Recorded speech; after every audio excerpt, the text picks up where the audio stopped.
하나님께서 오늘 우리에게 주신 말씀은 마가복음 3장 21절과 31절에서 35절까지의 말씀입니다. 제가 봉독해 올려드리도록 하겠습니다. 예수의 친족들이 듣고 그를 붙들러 나오니 이는 그가 미쳤다 하밀러라. 그때에 예수의 어머니와 동생들이 와서 밖에 서서 사람을 보내어 예수를 부르니 무리가 예수를 둘러 앉았다가 여짜오되 보소서 당신의 어머니와 동생들과 누이들이 밖에서 찾나이다.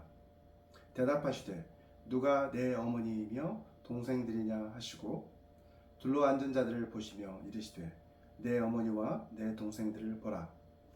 누구든지 하나님의 뜻대로 행하는 자가 내 형제요 자매요 어머니이니라. 아멘. 기독교 신학에 있어서 중요한 주제 가운데 하나가 예수님의 자의식에 대한 문제입니다. 예수님의 자의식 문제란 예수님은 자기 자신이 하나님의 아들이심을 인식하셨는가? 만약 인식하셨다고 한다면 언제부터 인식하셨는가에 대한 신학적인 고찰을 말하는 것입니다. 예수님의 신성을 인정하지 않는 사람들은 예수님은 자기 자신을 하나님의 아들로 인식한 적이 없다라고 주장을 합니다. 하지만 사복음서의 내용을 살펴보면 예수님은 자기 자신이 하나님의 아들이심을 분명하게 인식하고 계셨다는 것을 알 수 있습니다. 요한복음 10장 30절 말씀을 보시면 예수님은 나와 아버지는 하나이니라 라고 말씀하십니다. 예수님 자신이 아버지 하나님과 하나라는 것은 자신이 바로 하나님이시라고 말씀하신 것이나 다름없습니다. 이 말씀을 듣고 나서 유대인들은 신성모독이라며 예수님을 돌로 쳐 죽이려고 합니다. 요한복음 10장 33절 말씀을 보시면 유대인들이 대답하되 선한 일로 말미암아 우리가 너를 돌로 치려는 것이 아니라 신성모독으로 인함이니 내가 사람이 되어 자칭 하나님이라 함이로라 라고 말하고 있습니다. 앞서 예수님이 나와 아버지는 하나이니라 라고 말씀하신 부분에 대해서 유대인들은 내가 사람이면서 어찌 자칭 하나님이라고 할 수 있느냐 라며 그것은 신성모독에 해당한다 라고 말하고 있는 것입니다. 이처럼 예수님은 자신이 하나님이심을 분명하게 인식하고 계셨다는 것을 알 수 있습니다. 유명한 기독교 변증가인 C.S. 루이스는 자신의 저서 순전한 기독교 Mere Christianity에서 자신이 하나님이라고 말씀하신 예수님에 대한 우리들의 반응은 세 가지 가운데 하나일 수밖에 없다라고 그렇게 논리적으로 설명을 하고 있습니다. 만약 예수님이 자신을 가리켜서 하나님이라고 말씀하신 것이 참이라고 한다면 예수님은 정말로 하나님이시겠죠. 그리고 우리의 주님이 되십니다. 자, 그런데 만약 예수님이 자신을 가리켜 하나님이라고 말씀하신 그것이 거짓이라고 한다면 그것은 또다시 두 가지 경우로 나누어집니다. 첫 번째 경우는 예수님이 실제로 자신이 하나님이 아니라는 것을 알면서도 거짓말로 하나님이라고 한 경우라고 할 수 있고요. 이 경우는 예수님이 거짓말쟁이가 되는 것이죠. 자, 두 번째 경우는 예수님이 실제로 하나님이 아닌데도 불구하고 스스로 하나님이라고 스스로 믿은 그런 경우입니다. 이 경우에 예수님은 한마디로 미치광이라고 할 수 있겠죠. 자신을 하나님이 아닌데 하나님이라고 믿었으니까. 자, 많은 사람들이 예수님을 4대 성인 중에 한 사람, 곧 성인 군자로 인정을 합니다. 하지만 많은 사람들은 하나님으로는 예수님을 인정할 수 없다라고 말을 합니다. 하지만 C.S. 루이스가 지적하고 있는 것처럼 그러한 생각은 참으로 어리석은 생각이라고 할 수 있습니다. 하나님이 아니면서도 자신을 하나님이라고 주장한 사람을 성인 군자라고 한다는 것은 어불성설입니다. 결국 우리는 예수님을 하나님의 아들로 인정하든지 아니면 부정하든지 이 두 가지 중에 선택을 내려야만 합니다. 오늘 설교 말씀을 통해서 저와 여러분 모두가 다시 한번 예수님이 하나님의 아들이시며 우리의 주인이 되심을 고백하게 되는 그런 시간이 되기를 바랍니다. 지난주 말씀을 통해서 우리는 예수님 당시에도 예수님을 주님으로 영접한 사람들이 있었던 반면에 예수님을 거짓말쟁이나 미치광이로 생각한 사람들도 있었다는 것을 함께 살펴보았습니다. 그런데 안타깝게도 예수님을 미추광이로 생각하는 그 사람들 가운데 예수님의 가족들도 포함되어 있었습니다. 마가복음 3장 21절 말씀을 보시면 예수의 친족들이 듣고 그를 붙들러 나오니 이는 그가 미쳤다 함일라라 라고 기록하고 있죠. 자, 나사렛에서 살고 있었던 예수님의 가족들이 예수님이 미쳤다 라고 하는 그 소문을 듣고 그를 데리고 가려고 64km나 떨어져 있는 가버나움을 한 걸음에 찾아온 것입니다. 그들은 예수님과 서기관들 사이에 그 논쟁이 끝나간 그 무렵에 가버나움에 있는 이 예수님의 집에 당도했습니다. 하지만 사람들이 너무나 많아서 그 집에 들어가 예수님을 만날 수가 없었습니다. 본문의 병행 구절인 누가복음 8장 19절 말씀을 우리 같이 보겠습니다. 예수의 어머니와 그 동생들이 왔으나 그 무리로 인하여 가까이 하지 못했다 라고 말씀하고 있습니다. 자, 그래서 그들은 어쩔 수 없이 밖에 서서 사람을 보내서 인편을 통해서 예수님을 불렀습니다. 본문 31절 말씀을 보시면 그때에 예수의 어머니와 동생들이 와서 밖에 서서 사람을 보내어 예수를 불렀다라고 기록을 하고 있습니다.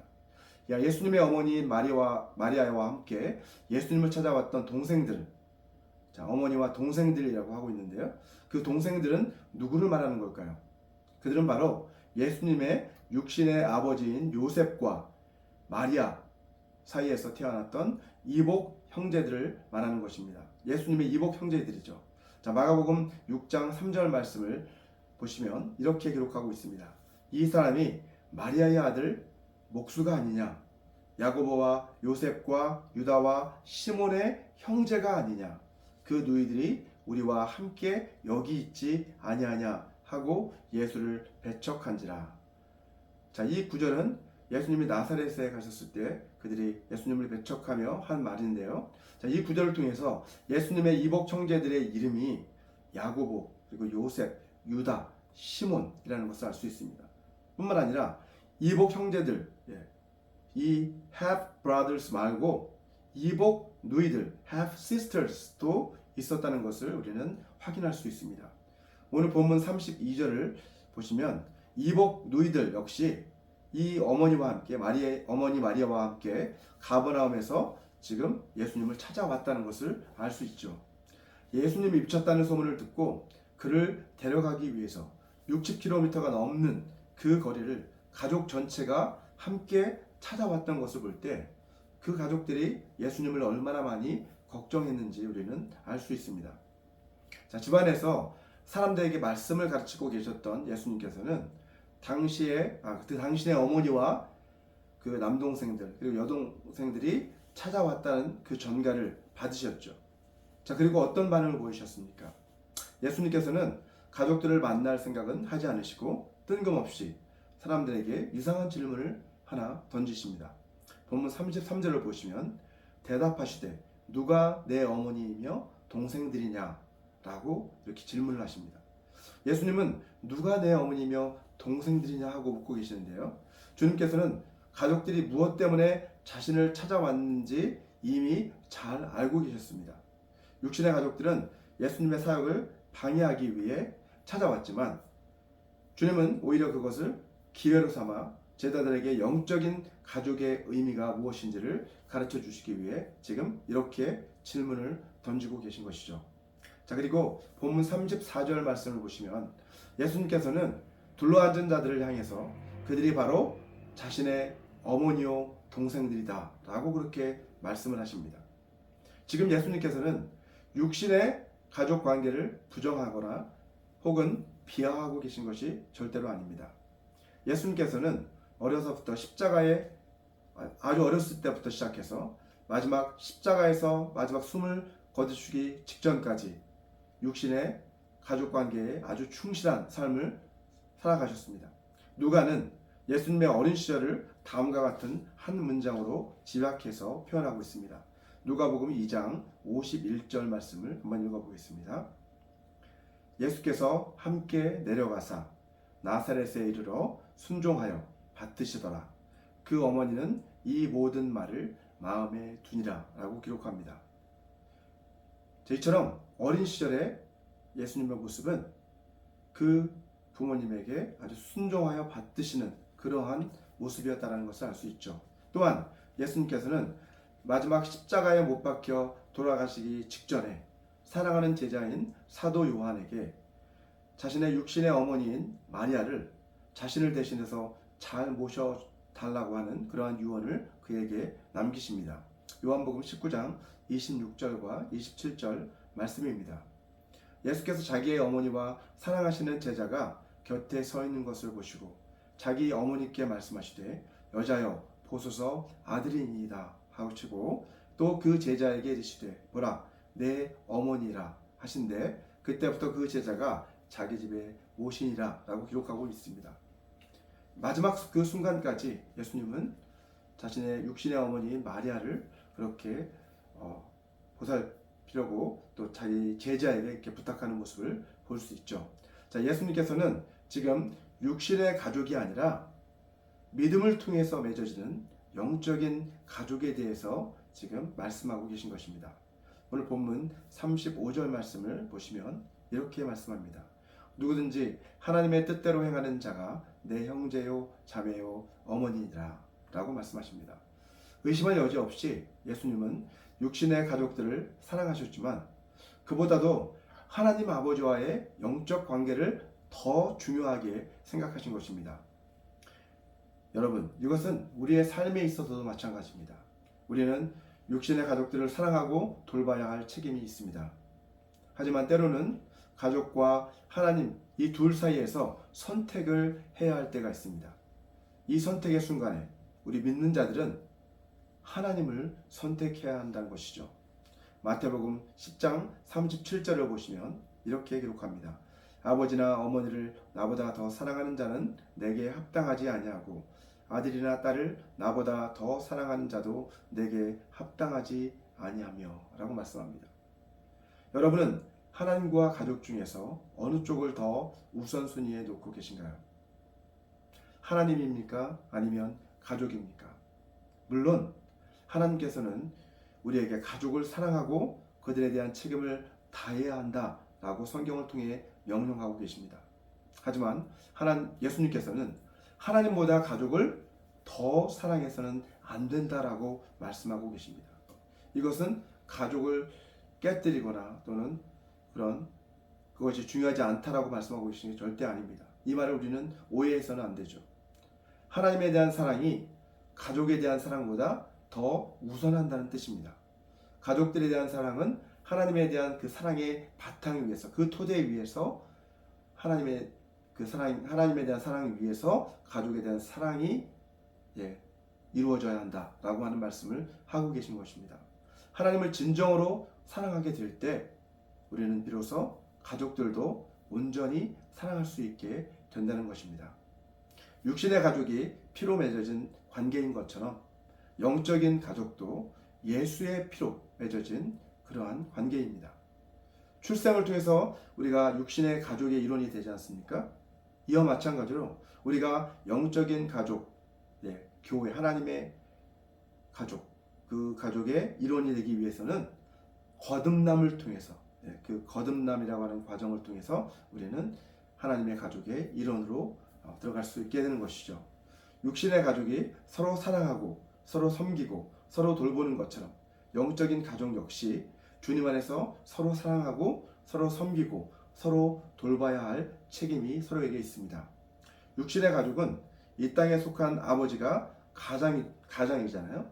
그래서 그 가장이 이 가족을 이끌어가는 것처럼 영적인 가족도 하늘 아버지이신 하나님께서 우리의 가장이 되셔서 우리를 인도해 나가시는 그 가족이 바로 영적인 가족입니다. 여러분, 육신의 가족은 첫사람 아담에게서 시작이 되었지만 영적인 가족은 마지막 아담이신 예수 그리스도께서 그 첫 출발점이 되십니다. 육신의 가족은 인간의 죄로 인해 그 관계가 이제 왜곡되게 되었지만 영적인 가족은 예수님의 희생과 헌신과 그 사랑으로 인해서 그 관계가 이제 회복됩니다. 육신의 가족은 이 땅에서만 지속되는 그러한 관계인 반면에 영적인 가족은 영원히 계속되는 그러한 영원한 관계입니다. 오늘 본문 35절에서 예수님께서는 하나님의 뜻대로 행하는 자가 예수님의 영적인 가족이라고 말씀하고 계신 것이죠. 누구든지 하나님의 뜻대로 행하는 자가 내 형제요 자매요 어머니이니라 라고 말씀하십니다. 자, 그렇다면 하나님의 뜻대로 행해야 되는데, 그렇다면 하나님의 뜻이란 무엇을 말하는 걸까요? 요한복음 6장 39절과 40절 말씀을 보시면 이렇게 말씀합니다. 나를 보내신 이의 뜻은 내게 주신 자 중에 내가 하나도 잃어버리지 아니하고 마지막 날에 다시 살리는 이것이니라. 내 아버지의 뜻은 아들을 보고 믿는 자마다 영생을 얻는 이것이니 마지막 날에 내가 이를 다시 살리리라 하시니라. 한마디로 하나님의 뜻, 하나님 아버지의 뜻은 모든 사람이 예수를 믿고 구원을 얻어 영생에 이르는 것이 바로 하나님의 뜻이라고 할 수 있습니다. 교회는 예수 그리스도의 피로 맺어진 하나님의 가족입니다. 예수를 믿고 거듭나서 하나님의 가족의 일원이 된 사람들은 이제 하나님의 뜻을 행해야 된다는 것이죠. 그런데 그 하나님의 뜻은 무엇이에요? 하나님께서는 우리가 이제 하나님의 가족으로서 안 믿는 사람들에게 복음을 전해서 그들도 하나님의 가족이 될 수 있도록 그들을 인도하는 것, 그들에게 복음을 전하는 것, 그것이 하나님이 우리에게 원하시는 것입니다. 하나님께서는 믿는 우리에게 이러한 복음 전파의 사명을 주신 것입니다. 그렇다면 복음 전파의 사명은 우리가 어떻게 감당할 수 있을까요? 여러분, 복음은 말과 혀로만 전하는 것이 아닙니다. 복음은 우리의 말뿐만 아니라 우리의 삶을 통해서 전달이 되는 것입니다. 예수를 믿고 하나님의 자녀가 되었다면 이제 우리의 삶이 달라져야만 합니다. 우리의 삶의 태도와 우리 삶의 방향과 삶의 목적이 달라져야만 합니다. 우리는 우리의 말과 행동이 하나님 나라의 복음을 전하는 데 있어서 걸림돌이 되지 않도록 늘 우리 자신을 돌아보고 우리 자신을 점검하는 그러한 삶을 살아야만 합니다. 주님께서 말씀하신 것처럼 우리는 착하고 거룩한 행실을 통해서 하나님을 영화롭게 하는 그러한 삶을 살아야만 합니다. 마태복음 5장 16절을 보시면 이렇게 말씀하고 있습니다. 이같이 너희 빛이 사람 앞에 비치게 하여 그들로 너희 착한 행실을 보고 하늘에 계신 너희 아버지께 영광을 돌리게 하라. 아멘. 물론 우리 개개인의 삶을 통해서도 하나님 앞에 영광을 돌려야 마땅하지만 이것은 하나님의 가족 공동체인 교회를 향한 말씀이라고 할 수 있습니다.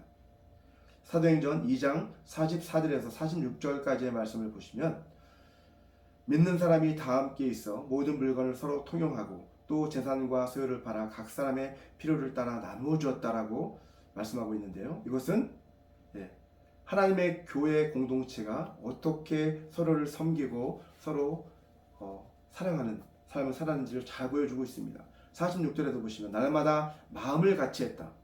뜻을 같이 했다. 그렇죠. 육신의 가족들도 뜻을 같이 해야 되는 것처럼 영적인 가정도 날마다 마음을 같이 해야 합니다. 성전에 그들은 모이기를 힘썼고 또 집에서 떡을 떼며 기쁨과 순전한 마음으로 음식을 먹고 함께 교제하며 하나님을 찬미하며 또 온 백성에게 칭송을 받았다라고 말씀합니다. 자, 이들이 그러한 삶을 통해 서로 사랑하고 섬기는 그런 삶을 살자 세상 사람들이 그것을 보고 하나님을 높여드리는 그 결과에 이르게 되었고요. 자, 거기서 멈추지 않고 그를 통해 주께서 구원받는 사람을 날마다 더하게 하셨다라고 말씀하고 있습니다. 자, 이것이 하나님의 복음이 삶을 통해서 전해지고 또 그 결과 이제 하나님의 나라가 확장되어서 많은 사람들이 구원의 그 문으로 들어오게 되는 그 결과에 이룰 수 있는 길이 바로 이러한 복음 전파의 능력이라는 것이죠. 삶을 통한 복음 전파. 이러한 초대교회 공동체의 모습은 시대를 초월해서 모든 교회의 좋은 모델이라고 할 수 있습니다. 저와 여러분 모두가 하나님의 가족으로서 우리가 서로 용서하고 서로 사랑하고 서로 섬기는 그러한 삶을 통해서 하나님께 영광 돌리는 그러한 삶을 살아가며 또 하나님께서 우리에게 맡겨주신 복음 전파의 사명을 충성되이 감당하는 저와 여러분이 되시기를 주님의 이름으로 축원합니다. 우리 시간 다 같이 기도 드리시겠습니다.